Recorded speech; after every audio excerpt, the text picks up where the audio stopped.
Good day and welcome to Predators Proclivity, where we look at the data from the NHL Nashville Predators season and make comments upon it. I'm your host, Preston Proctor. I'm recording this a day ahead of time because I won't be able to do this tomorrow, Saturday, which is when the Predators face the Colorado Avalanche.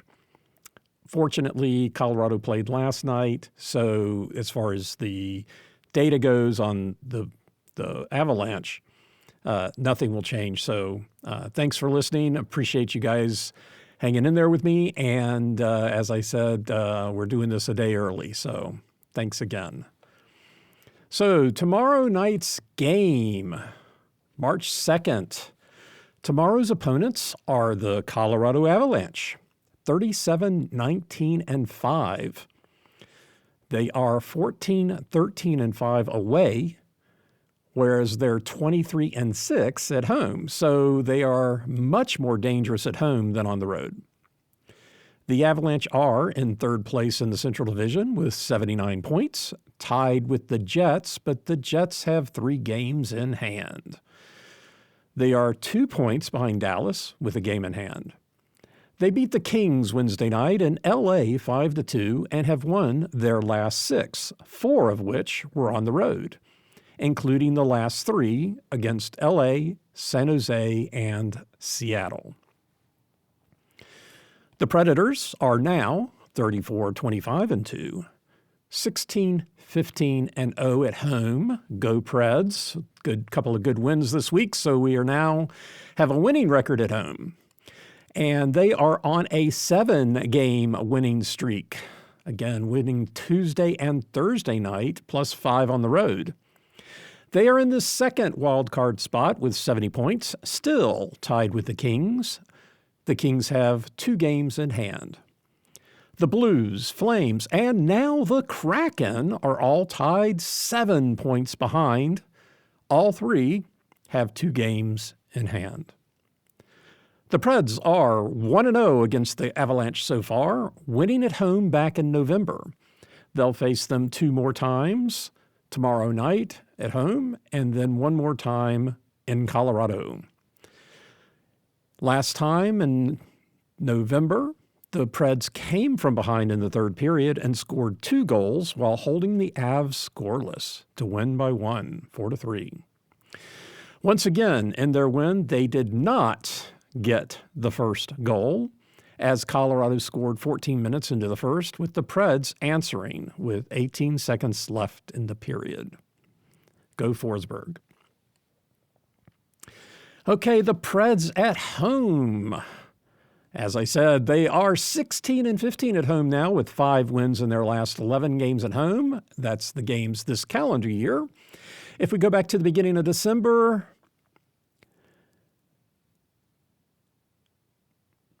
they are 8-10 at home. So before that, they were 8-5. Pretty good record. 8-10 since the beginning of December. They have won their last 2 at home, so hopefully they're righting the ship here at home. At home, the Preds still have not lost the first period and won the game. Last night, they managed to tie in the first period. No, I'm sorry, they won the first period. But if they lose the period, things don't look so good for the rest of the game. In the first period, they are 13-8-10. They've won it 13 times, tied at 8, and lost at 8 and tied at 10. 13-8-10. 13 wins, 8 losses, 10 ties. If they win the first period, they are 10-3 at home. Losing the first, they are 0-8. And they are 6-4 if they tie. Breaking trends, Thursday night was the first time that they did not get the first goal at home while still winning the first period, and they won the game. So good going Preds, way to come back from that first goal scored against. They don't fare well at home in the second period, overall 8-13-10, with a third pretty split 11-10-10. Thursday night, they did manage to win all 3 periods, so their records kind of ticked up a little bit in both of those, the second and third periods.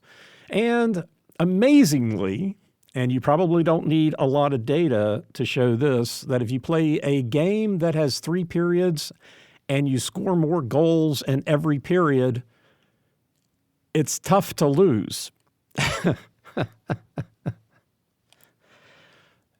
But I do have the data. The data does show that. When you're creating these spreadsheets, you just kind of put everything in there, even if some of these things don't necessarily make sense. At least you've still got the data. Getting the first goal, again, which I used to poo-poo, is still a 2-1 advantage to the team getting it. If the Preds get it, they are 11-5. If they don't get it, they are 5-10.